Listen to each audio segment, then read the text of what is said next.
Story 1: The Ice Fishing Ambush. The new year crept over northern Ontario with the quiet inevitability of the snow. The frost-bitten air hung still over a frozen landscape. A silence broken only by the distant cries of ravens and the occasional groan of ice shifting beneath its heavy, crystalline cover.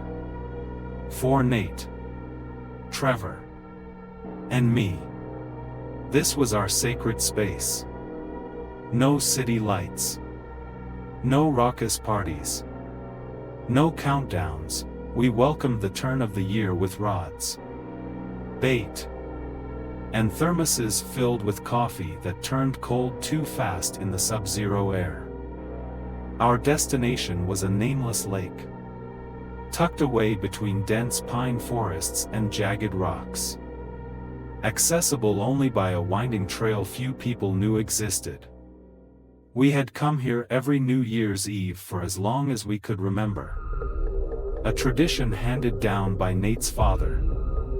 He used to say the best way to start a year was with your line in the water and your mind on the quiet stillness of the world. But Nate's father had passed years ago, leaving the three of us to carry on the tradition alone. This year, the silence carried a sharper edge. Though none of us spoke of it, the three of us piled into Nate's truck that afternoon, the engine grumbling to life beneath the weight of a decade's worth of winters. It was a beast of a vehicle, four-wheel drive, reinforced suspension, and tires thick enough to make its own path through the snow. We loaded it with everything we'd need: rods, tackle, bait, a pop-up shelter, propane heater, a sled for the gear, and enough food and beer to last us until sunrise. Trevor, ever the joker, held up a bottle of whiskey as we packed the last of the supplies. For medicinal purposes, he grinned. In case the fish don't bite. You're going to scare off the fish with that breath of yours. Nate shot back, slamming the tailgate shut. The drive to the lake was long but familiar. Nate navigated the back roads with ease, the truck's headlights cutting through the encroaching twilight. As the sun dipped behind the trees, the landscape transformed into a world of shadows, the skeletal branches of the forest reaching skyward like the gnarled hands of forgotten giants. Snow began to fall lightly, dusting the windshield with a soft, persistent rhythm.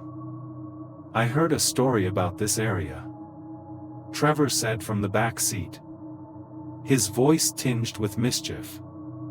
A couple of years ago, some guys went ice fishing out here and never came back. People say they fell through the ice, but the locals think something else got them. Something else? I asked, half interested.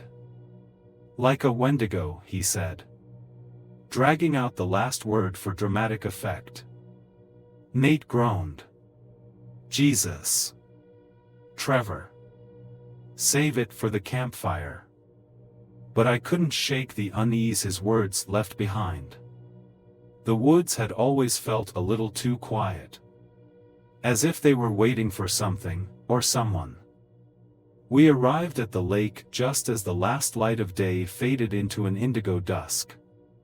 The snow had thickened, muffling the crunch of our boots as we unloaded the truck.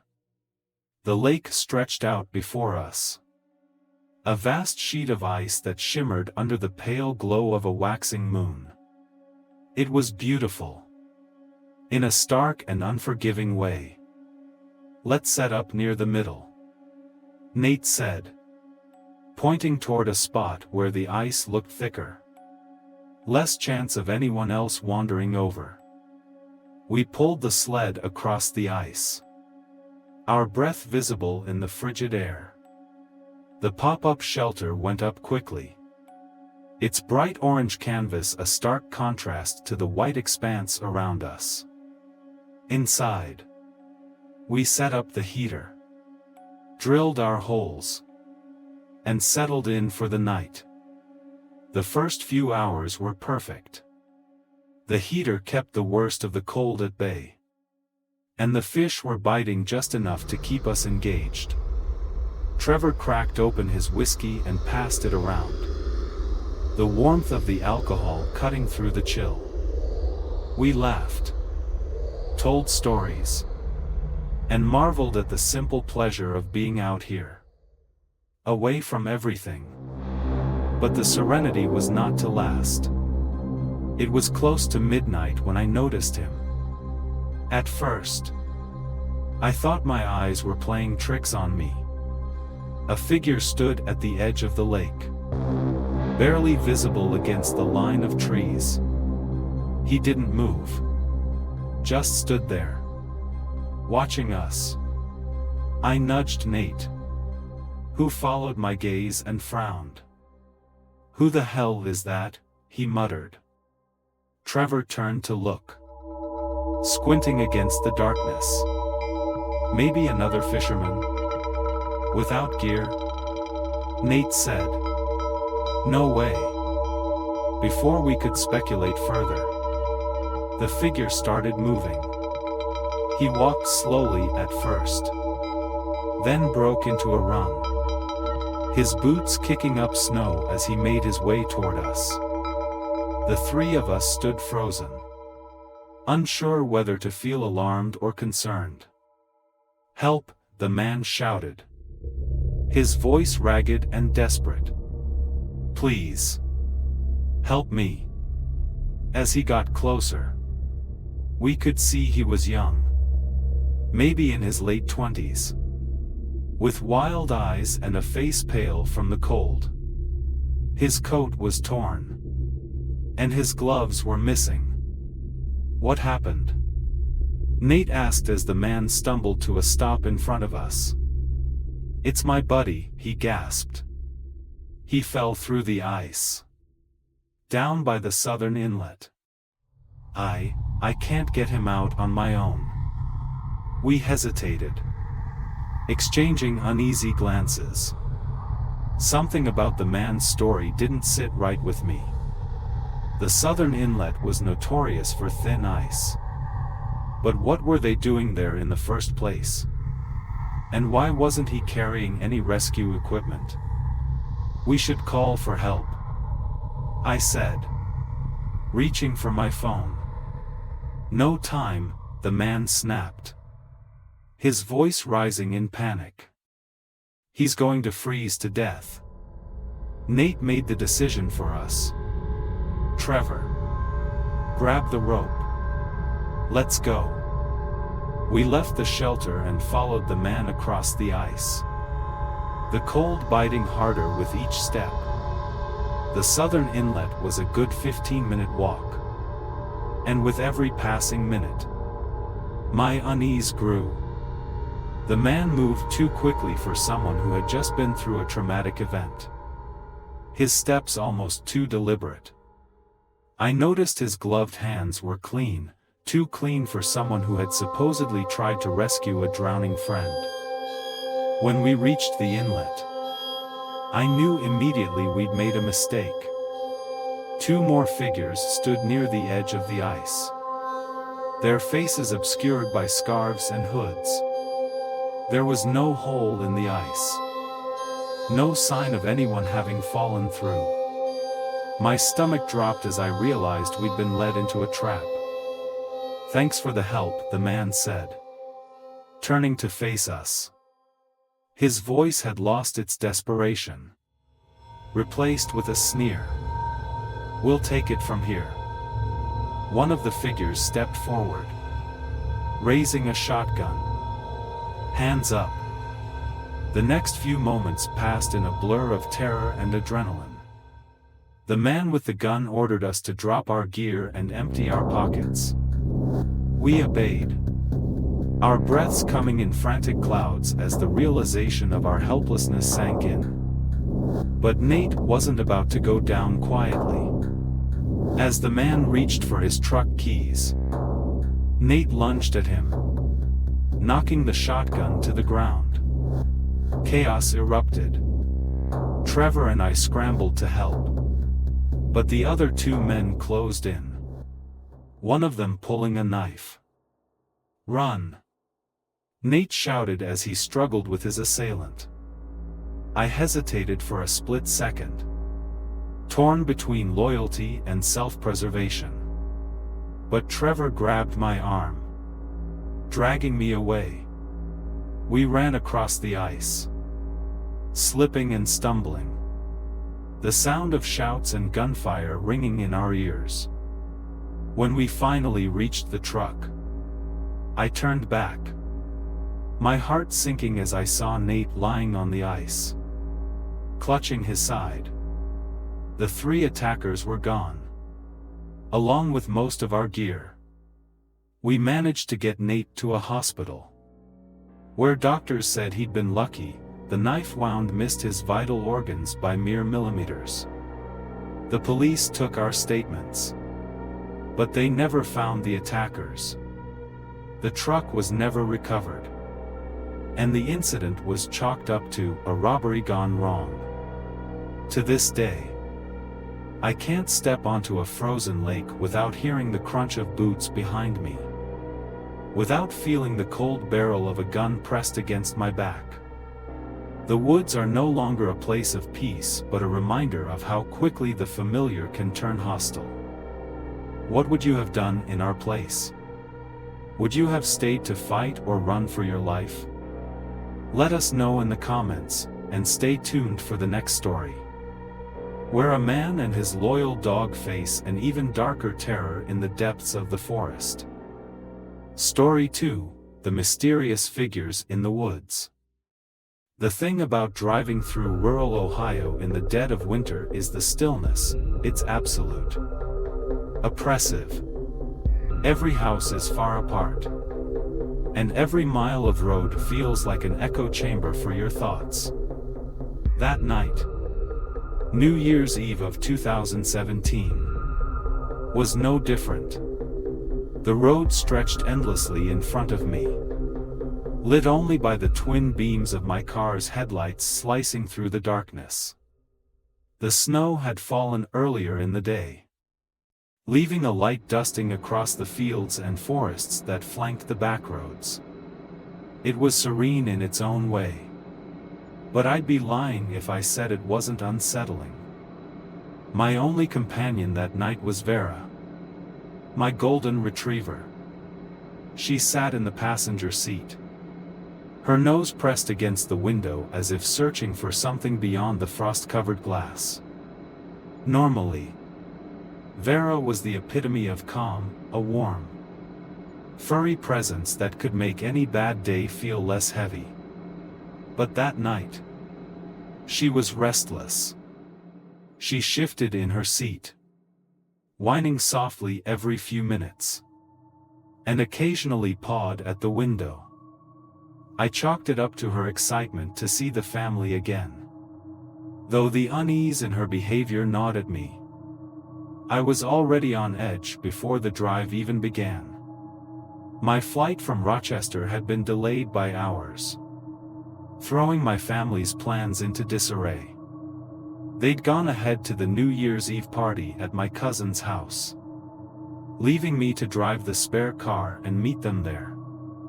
A string of bad luck had followed me that week: a solo Christmas, an argument with my professor, and the Cleveland Browns finishing their season winless. By the time I hit the road, I was irritable and eager to get the night over with. But as I drove deeper into the countryside, my irritation gave way to something else. A prickling sensation ran up the back of my neck, a vague feeling that I wasn't alone.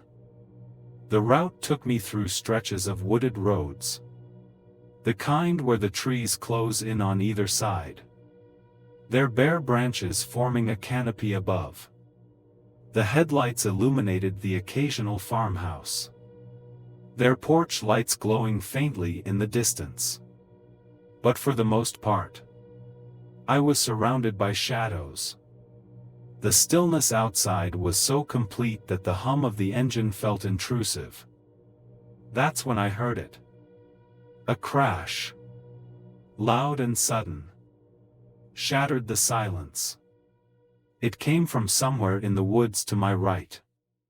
The sound of something heavy barreling through the trees. Vera immediately perked up, her ears twitching as she let out a low growl. "What the hell was that?" I muttered, slowing the car instinctively. The noise came again. Closer this time. It wasn't the crackle of a branch snapping under the weight of snow. It was deliberate, forceful, like someone, or something, moving through the forest with purpose. Vera barked. A sharp, urgent sound that made my pulse quicken. She leapt to her feet, pressing her nose to the window and whining louder. Before I could stop her, she scrambled into the back seat, pawing at the door handle. "Vera! No!" I shouted, pulling over to the side of the road.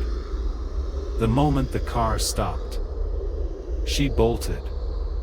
She lunged at the door handle, pawing it open with surprising dexterity, and jumped out into the night.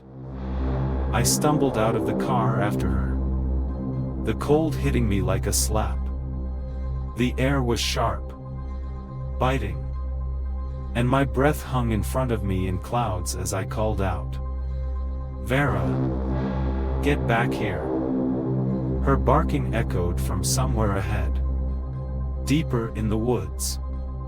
The trees loomed tall and foreboding, their shadows twisting and stretching under the moonlight.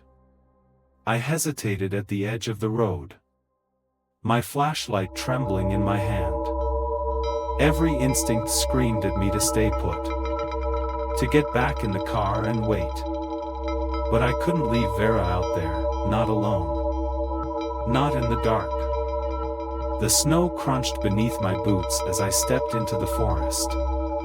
The flashlight's beam wavered as I scanned the trees, the light barely penetrating the thick darkness. I called her name again, my voice trembling. "Vera! Come on. Girl." The crashing sound had stopped, replaced by an eerie stillness.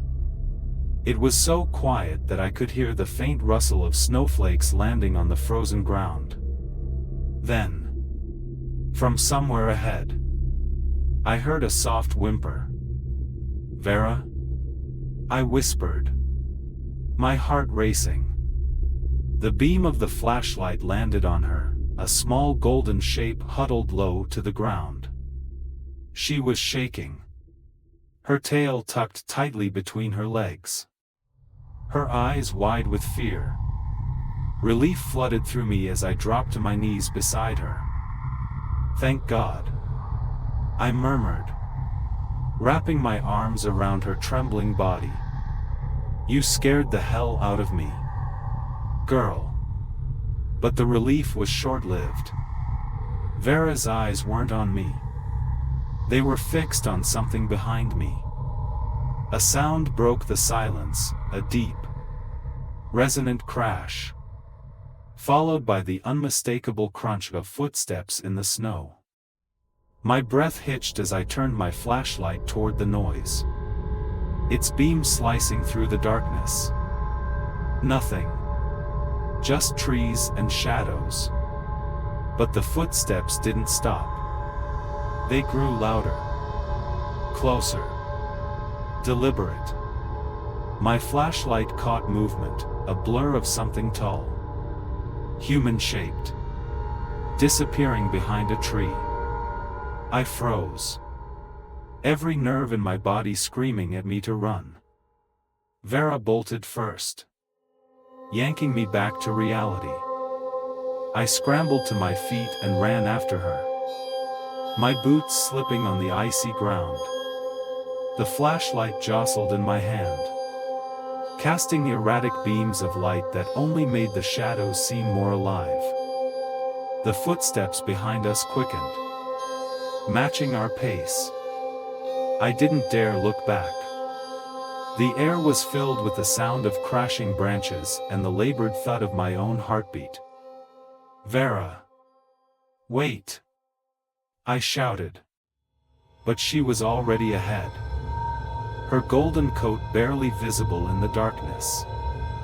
The forest seemed endless, the trees stretching on forever in every direction.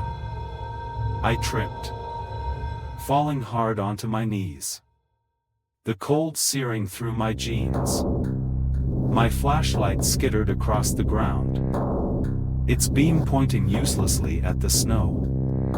I scrambled for it, my hands shaking so badly I could barely hold it steady. When I finally managed to stand, Vera was beside me, her body pressed tightly against my legs. She was growling now, a low, guttural sound that made my blood run cold. The crashing stopped. I turned slowly, the flashlight trembling in my grip. At first, I saw nothing but trees and shadows.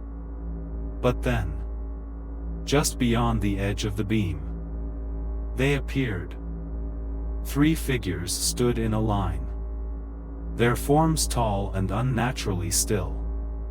They were just close enough that I could make out their shapes, but the details were obscured by the darkness. They didn't move. They didn't speak. They just stood there, watching. I couldn't see their faces, but I felt their eyes on me, a cold, penetrating gaze that seemed to strip away every layer of safety and reason. My throat tightened as a wave of nausea swept over me. "Who's there?" I called, my voice cracking. The figures didn't respond. They didn't need to. Their silence was answer enough. I backed away slowly, pulling Vera with me. She resisted at first, her growls growing louder. But eventually, she followed, her body pressed against mine. I kept the flashlight trained on the figures as I retreated, every muscle in my body screaming to turn and run. But I didn't run. Not yet. Something told me that if I did, they would follow. It wasn't until the car came into view that I broke into a sprint. Vera darted ahead, leaping into the passenger seat as I threw the door open. I didn't bother looking back as I jumped into the driver's seat and slammed the door shut. The headlights flooded the road ahead, but the figures were gone. The forest was still again, as if nothing had ever happened. I drove for miles before I realized Vera was bleeding. A thin line of red stained her golden fur, just below her shoulder blade. My hands trembled as I pulled over, searching the car for the first aid kit. The cut was clean, almost surgical, as if it had been made with a blade. My stomach churned as I cleaned the wound, my mind racing with questions. Who, or what, had done this? The rest of the drive passed in a blur. When I finally reached my cousin's house, I didn't tell anyone what had happened. I couldn't. Some things are too strange, too inexplicable, to put into words. To this day, I can't drive through a forest at night without hearing those footsteps, without seeing those figures in the corner of my vision. Who were they? Were they even human? I don't have the answers. Maybe I don't want them. But I'll ask you this: have you ever felt like you were being watched? Have you ever heard footsteps when you were supposed to be alone? And if you did, what would you do? Story 3, The Snowplow Stranger. I've always loved the snow. There's something magical about watching it fall, blanketing the world in silence. But on this particular New Year's Eve, as I sat stranded on the shoulder of an icy highway with the wind howling and the snow piling higher by the minute, all I could think about was how easily snow could turn from beautiful to deadly. The blizzard had come out of nowhere. The weather forecast had called for light flurries, but by the time I was an hour into my drive, the light dusting had become a full-blown whiteout. Visibility was practically zero. The road had turned to ice. And my little sedan wasn't built to handle the conditions. Every slight turn of the wheel sent the car skidding. I knew I had to stop before I ended up in a ditch, or worse. I pulled off to the side of the road, far enough that passing cars wouldn't hit me, not that there were many cars out in this storm. My phone buzzed with worried texts from my parents. But I didn't have the heart to tell them how bad it really was. Instead, I reassured them I'd wait out the worst of it and call if things didn't improve. I wasn't sure how long I could wait, though. The gas gauge hovered just above empty, and I needed the engine running for heat. I had been sitting there for nearly an hour, the interior of the car growing colder each time I turned the engine off to conserve fuel. When I saw the headlights, at first, I thought it was another car attempting to brave the highway. But the beam was too high and wide. Then, through the swirling snow, a hulking snowplow emerged, its yellow lights flashing as it crawled toward me. Relief washed over me as the plow slowed to a stop just ahead of my car. The driver leaned out of his cab, waving me over. He was an older man, maybe in his late 50s, bundled in a heavy coat and a knit hat. His face was lined and weathered, with a gray beard that looked like it had seen more winters than I ever would. "You stuck," he called out, his voice gruff but not unkind. I nodded, grabbing my bag and stepping into the storm. The wind hit me like a slap, biting through my thin coat. "Yeah, my car can't handle this. I don't know what to do." "Hop in," he said, gesturing to the passenger door of the plow. "I'll get you somewhere warm." The warmth of the plow's cab was immediate and comforting, a stark contrast to the frigid storm outside. I settled into the seat, grateful to be out of the cold, while the driver threw the truck into gear and started forward. The cab was cluttered but functional, with maps shoved into the side compartments and a half-empty thermos rattling in the cup holder. "Where you headed?" he asked, keeping his eyes on the road ahead. "My parents' house. Upstate," I replied. "It's a few hours from here." He nodded. "We'll see how far we can get. Might need to take some back roads, this highway's a death trap right now." I didn't argue. The highway was a death trap, and this man clearly knew what he was doing. But as we drove, a creeping unease began to settle in the back of my mind. The cab wasn't just cluttered, it was unsettling. I noticed empty liquor bottles rolling near the driver's feet, their labels peeling. A hunting knife was wedged between the seats, its handle worn from use. And then there were the maps, torn, stained, and marked with scribbles I couldn't decipher. "So, what's your name?" I asked, trying to break the silence and distract myself from my growing discomfort. "Call me Frank," he said, without looking at me. "And you?" "Emma," I replied, forcing a smile. "Thanks for stopping." I didn't know how much longer I could wait out there. Frank didn't respond. His silence wasn't rude. Exactly. But it felt off. The tension in the cab grew with every passing mile. It wasn't until I glanced at my phone's GPS that I realized something was wrong. We were heading in the opposite direction of my parents' house. I think we're going the wrong way," I said, keeping my voice as calm as possible. Frank didn't flinch. "Back roads are better," he said. "Highway's too risky in this storm. But the GPS says we should have turned left back there." I pressed, trying to sound more confused than accusatory. Frank's grip on the wheel tightened. "I know these roads better than any GPS, trust me."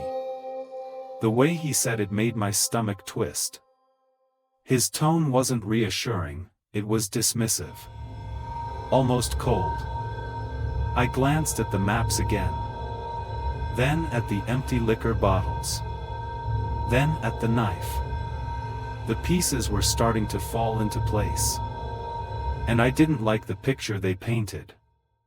As we continued down the desolate back road, I decided to take a closer look at the maps. They were old, crumpled, and covered in red ink.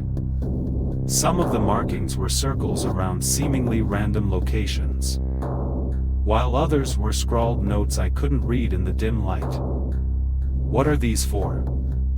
I asked, my voice shaking slightly as I held up one of the maps. Frank glanced at it briefly before returning his eyes to the road. "Hunting spots," he said curtly. But the way he said it didn't sit right with me. My mind raced, imagining worst-case scenarios. What kind of hunting involved backroads, liquor bottles, and a knife within arm's reach? And why was he so adamant about taking this particular route? The storm outside grew fiercer, the wind howling like a living thing. I could barely see the road through the swirling snow. And Frank didn't seem to be paying much attention to it either.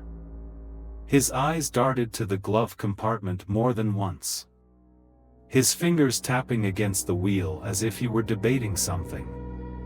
I knew I had to get out of the truck. But how? We were miles from the nearest house, and the storm showed no signs of letting up. Jumping out could mean freezing to death, but staying in the cab felt like a death sentence of another kind. Then, in the distance, I saw it, a house. It was barely visible through the snow. A faint glow of light from its windows. I knew it was my only chance. "Hey, could you pull over for a second?" I asked, feigning nonchalance. "I need to use the bathroom." Frank didn't respond. His grip on the wheel tightened, and he kept driving. "Frank?" I said, my voice rising. "I really need to stop." He glanced at me, his expression unreadable, then turned back to the road. "Not a good idea in this weather," he said. "We'll stop when we get where we're going." Panic set in.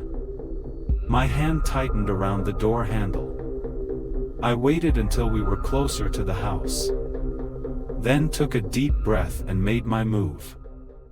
I yanked the door open and jumped.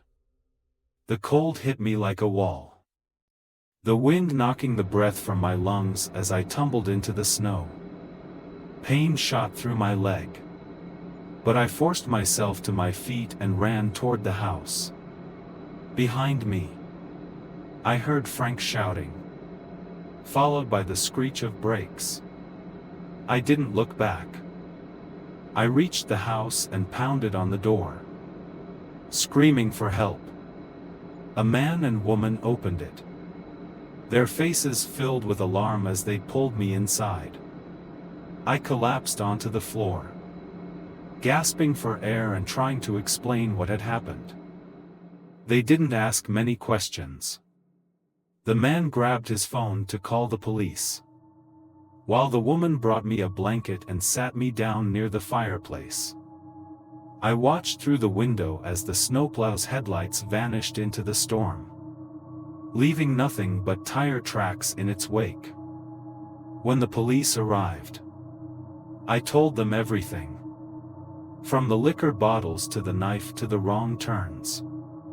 They promised to search the area, but I knew they wouldn't find him. Frank and his snowplow were gone. To this day, I don't know what his intentions were. Was he just an eccentric old man with bad habits? Or was he something far worse? I try not to think about it, but every time I see a snowplow, my chest tightens, and I can't help but wonder, what if I hadn't jumped? What would you do? If you were in my position, would you have trusted him? Would you have waited longer to act, or would you have jumped sooner? Let me know in the comments. And remember, not every helping hand is what it seems. Stay safe out there. As the snowplow's headlights disappeared into the storm, I felt the kind of relief that doesn't come easily, one born from escaping something that could have been far worse.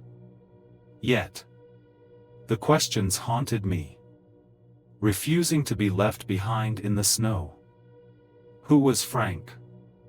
Was he simply a harmless eccentric? Or had I narrowly avoided becoming another unsolved mystery on those icy back roads? I'll never know. But what I do know is that not every savior is what they seem. Sometimes, the storm you face outside is nothing compared to the danger sitting beside you. But let me ask you this, what would you have done in my place? Would you have trusted him, stayed in the cab, and hoped for the best? Or would you have leapt into the unknown like I did? Share your thoughts in the comments. I'd love to hear how you think this story could have ended. And if you thought this was chilling, wait until you hear what happened to a young man and his dog on another winter's night. Imagine being stranded in a desolate forest, surrounded by shadows that seem to move closer with every step. Coming up next on Wolf Tells, we'll take you on a journey into the heart of the woods, where something far worse than isolation awaits. Could you face the unknown and survive? Stay tuned, and let's find out together. If you enjoyed this story, or if it left you wondering what else might be lurking in the snow, don't forget to give this video a thumbs up. Your support helps us bring more spine-chilling tales to life. And if you haven't already, hit that subscribe button and ring the bell so you'll never miss a new upload. Here on Wolf Tells, we're just getting started. From shadowy strangers to the things that go bump in the night. The next story could be your worst nightmare, or your next favorite tale. Thanks for watching. And remember, not every kind gesture is what it seems. And not every road leads you where you think it does. Until next time, stay safe, stay curious, and stay scared.